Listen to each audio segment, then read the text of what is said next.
কবি কি বলেছেন? কবি বলেছেন আমাদের ছোট গায়ে ছোট ছোট ঘর, থাকি সেটা মিলেমিশে নাই কেহ পর, পাড়ার সকল ছেলে মোরা ভাই ভাই, একসাথে খেলি আর পাঠশালে যাই, হিংসা ও মারামারি কবু নাই করি, পিতামাতা গুরুজনে সদা মোরা ডরি।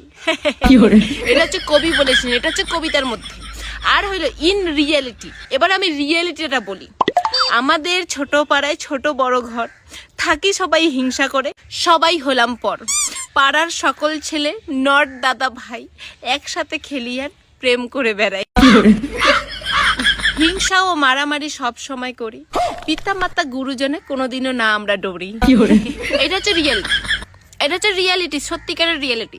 কবি বইলে গেছিল ওটা একটা গ্রামের কথা, ওটা একটা সুষ্ঠু পরিবেশ, নম্র পরিবেশের কথা বইলে গেছিল। আমরা এখন কলিযুগে বাস করি, এখন কলিযুগের ঘটনাটা এটাই হয়ে দাঁড়াইছে। কবি কি বলে